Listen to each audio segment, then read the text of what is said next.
Hi, everyone. Today we are going to be talking about Mills Chapter 8, which is the final phase in the action research cycle, all about action planning and putting your research to action for change. So in this chapter, we talk about the critical process of action research and how it can impact your practice and your students, the analogy of creating a roadmap of what to do next and some of the driving questions and structures and protocols that you can go through as you are creating your action plan. Mills also spends a lot of time in the chapter talking about some of the different types of action planning based on the particulars of your action research and some of the challenges that you might experience. And then, of course, the key component of reflection and its importance in action research and teaching in general. So I wanted to bring you back to chapter 1, the dialectic action research spiral.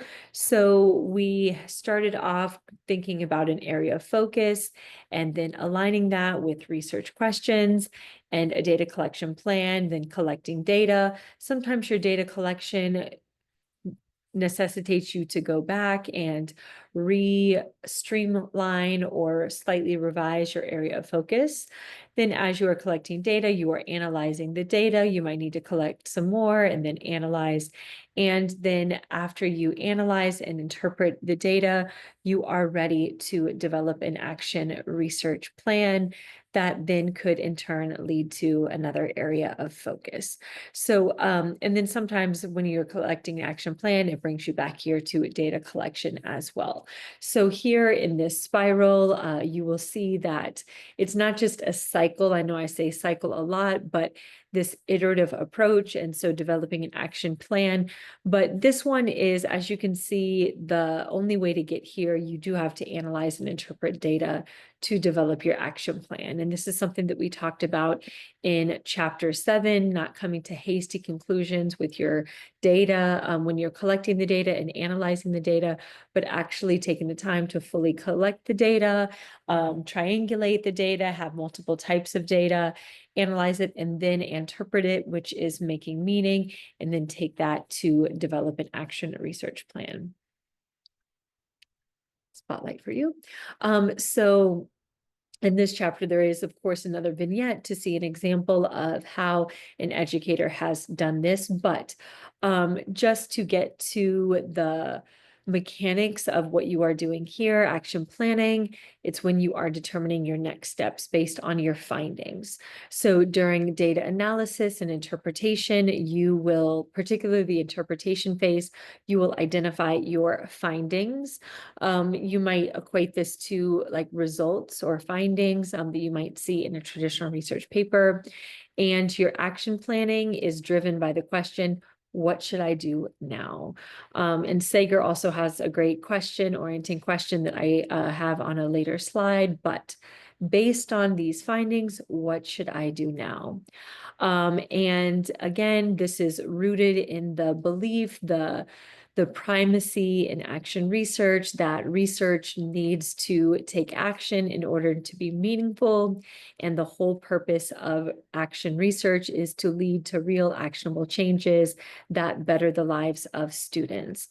And so this is your way to bridge the gap that so often exists between theory and practice, and research not having a real impact because you are the teacher researcher. And of course, it is going to help you implement strategies that improve outcomes for students, improve your teaching, and again, are rooted in this habit of reflective practice. So this is a quote from one of the founders of Action Research: "No action without research, no research without action," to underscore the interdependence of the two ideas in the philosophy of action research. So within the action planning process, you are coming up with concrete actions that relate to, that extend from, that are called on based on your findings to complete the cycle and make sure that you have an actual impact. So it's not just an academic exercise. Of course, you are doing this for this class, but hopefully you are seeing the value in the process, and it is something that you will take with you, and hopefully your findings either lead to another action research cycle to help you better answer your question or area of interest, or they lead to actionable steps that you can implement and make a broader impact in your school and communities. Okay, so these are some of the components of an action plan, and I would love to know if you think that there's other components that you're thinking of that you think should be included. I would love for you to include those in the perusal for everyone to see. So the first part of your action plan are your findings. So you have your overall research question, and then after going through the data analysis and interpretation process, you will identify a series of findings that address or answer or respond to your research question. So these are the big ideas that you have learned and what specific issues that you identified. So those findings emanate from the steps that you took in chapter 7 in data analysis and interpretation. So you will have a list of findings. I would say that you would have probably between 3 and 5, or to extend that, 2 to 6 findings. If you are finding that you have more than 6 findings, you probably need to go back to looking at the themes and patterns and collapse those a little bit and find ones that are more unique. So again, your findings, you start with your research question, which of course drives all elements of your research. Once you have analyzed the data, interpreted it, you are left with your findings. So those are the backbone of your action research plan. So you start with your findings, and then based on those findings, what steps will you take to address what those findings reveal about teaching, learning, whatever your topic of interest was. So these two are the most time consuming in many ways. They require the most synthesis and thinking. And so again, once you are going through data analysis and interpretation, you're starting to identify your findings, and then the recommended actions. You might have one action per finding. You might have a few actions per finding. So these can be based on, it depends on what the finding is. Sometimes the action is obvious. Sometimes the action requires you to go back into the literature and search for another intervention or another strategy, or maybe the action would necessitate another action research cycle to test a slightly different application of your intervention. So those are the steps you are going to take. Who is responsible? Who needs to be consulted, like permissions, in order to carry out those actions? Monitoring is related to your ongoing data collection. How are you going to continue to monitor the effectiveness of those actions? Who will collect the data? How will you collect it? And then the timeline. Timeline can be both for your recommended action and for your monitoring. When will the actions occur? And when will you be collecting the data on it? And then, of course, resources. So are there other components that you think should be in an action plan? If so, put those in the chat. So this is the table from the chapter that has those same items. Now, Mills has a table, and so I put it in the wrong side. Ooh, where is it? Oh, okay. So I must have deleted it. So Mills does have a table, steps to action chart. Um, I didn't find it the most visually organized, so I have reimagined it here. I'm probably going to continue to tweak this, but this is the steps to action chart, just slightly reformatted from how Mills had it in the text. So here you have space to write your summary of your findings. And I would encourage you to number them, like finding number 1, finding number 2. And you can even coordinate that with your research question. So you can write your research question here. I separated it out, but maybe it's RQ1, finding 1. RQ1, finding 2, RQ2, F1, and so on and so forth. Here's where you write your finding, and then here your action, permissions, and so on and so forth. And you might have a better, if you have a better template that you created, put it again in Perusall, but Mills does have this in his text. And he also has an example that he had with this action plan on absenteeism, talking about, and this is a big part of the chapter, what they are going to do based on what the data reveal, stopping spending money, spending more time with students, to try to strengthen some of those relationships. So that is something you will see in there. Now, from Sager, his chapter on action planning is chapter 12. And Mill's question was, I forget, what was Mill's question? What should I do now? What should I do now? And Sager has, given what I know now, what do I want to do, or what do I think I should do differently? So same concept, but I think that Sager's is a bit more specific and can help you focus in on the heart of what's in your locus of control, again, in terms of teaching and learning. Given what I know now, that harkens to your findings. What do I want to do, or what do I think I should do differently? And so the wording of this also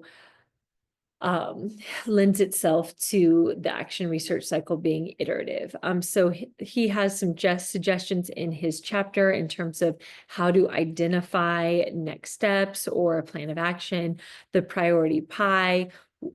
Given what I know now, what are the most critical factors for me to address if I'm to be more successful in the area? So I kind of like this idea to brainstorm. So when you are creating your recommended actions, this is a strategy that you can use to get there, to help you decide what you might do. So you can start thinking about critical factors, and then therefore, what would your action be? Of course, a graphic reconstruction, that makes this so much more engaging and meaningful, and again, represents how many of us think when we are coming up with a plan like this. I can't wait to see all of your creative ideas. We saw in our last Zoom session a timeline for data collection, separated out by teacher and student. So you could do the same thing for your actions and how you're going to represent what to do now. Considering alternative theories and approaches, going back again to your research question, to your area of focus and your findings, what other theories or approaches could be helpful in understanding it? Also based on your findings, pros and cons of each, and then a plan of action. So Sager's chapter is short, but there are a few strategies in there that might resonate with you. Okay, so back to Mills. Mills also talks about levels of action planning. This is going to be something that we focus on during the very end of the course, thinking about now that you have an introduction to individual level action research, how you can expand your impact. And some of you have already mentioned working with your teams, and then even like a school-wide level. And then Mills also talks about some broader than school ways to connect in action planning. Now, in terms of the practicalities of your action planning, there are several kind of common experiences that many educators experience that Mills spent a lot of time talking about to help orient you and give you some solutions and how to think about these things when they arrive. So lack of resources is one. And so Mills suggests that you use your research as evidence to get those resources that you need, which is a sound suggestion. Resistance to change. And the vignette in this chapter talks about that, and how that can be really difficult. I think that there was a quote in the text that really resonated with me. The more things change, the more they stay the same. And so how to navigate that momentum in education that can always be, in a way, holding us back from what we know should be happening. Reluctance to interfere with others' practices, how to balance the autonomy of others and be a professional while still respecting the professionalism of others and what that looks like and how you might navigate that, and approaching it as mutual growth rather than criticism. Facing difficult truths, might have unexpected findings. Okay, so these are another way to conceptualize some of the challenges and the philosophies that are underpinning action planning. So a key point here is shifting the power balance between administrators and teachers. Action research can reposition teachers as decision makers, since they are the ones not only doing the teaching, but researching the teaching and identifying solutions and strategies based on research, which is really powerful.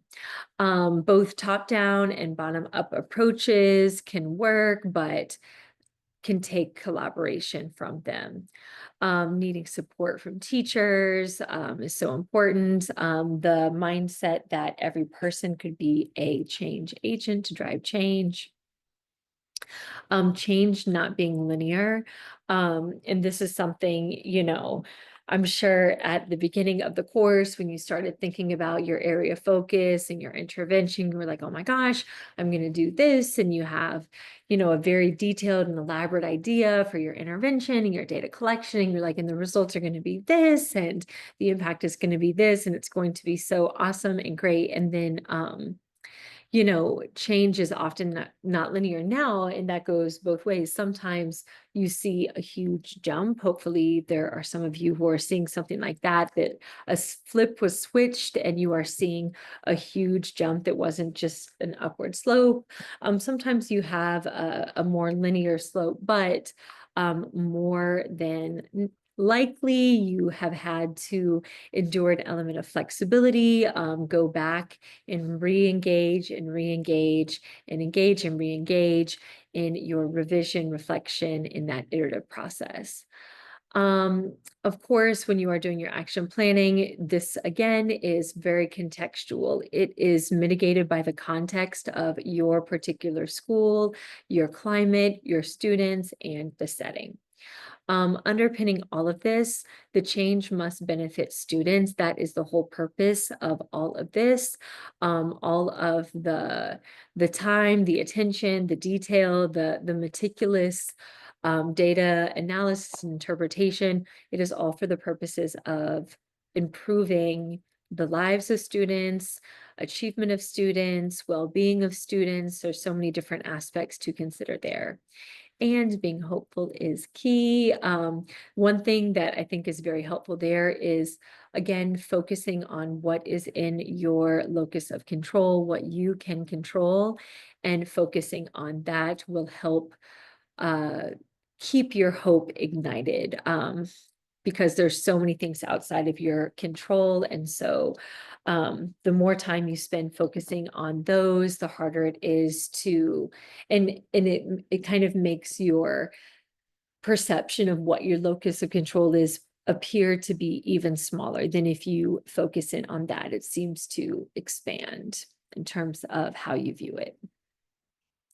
And finally, coming back to the importance of reflection and action planning, just like we've been doing at every stage of the process, it gives you a chance to analyze the impact of your actions and the impact that you can have, make some necessary adjustments, and then you are able to ensure improvement. So here are some reflection questions that you can use, really like this right here. What were the intended and unintended effects of my action?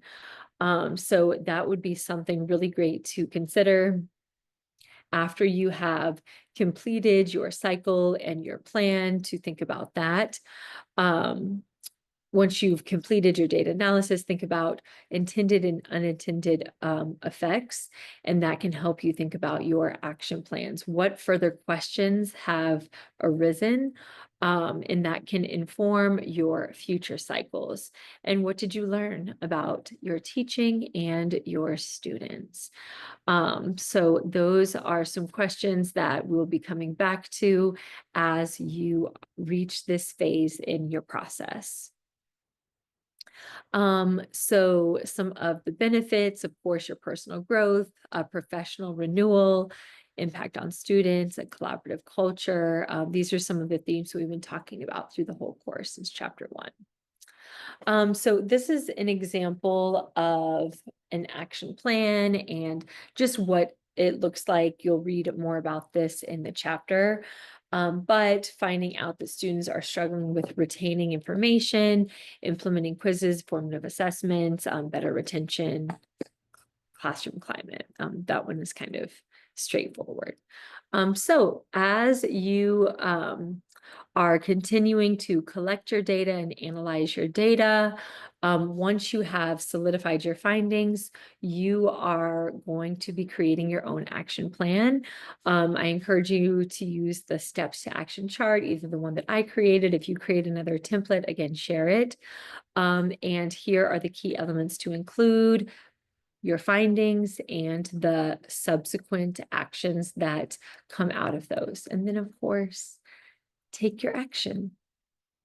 Okay, so those are the main points in chapter 9. Again, this is something that you won't likely be doing for another few weeks, but after you have finished analyzing your data, you are ready to begin your action plan, which is another very exciting part of the process.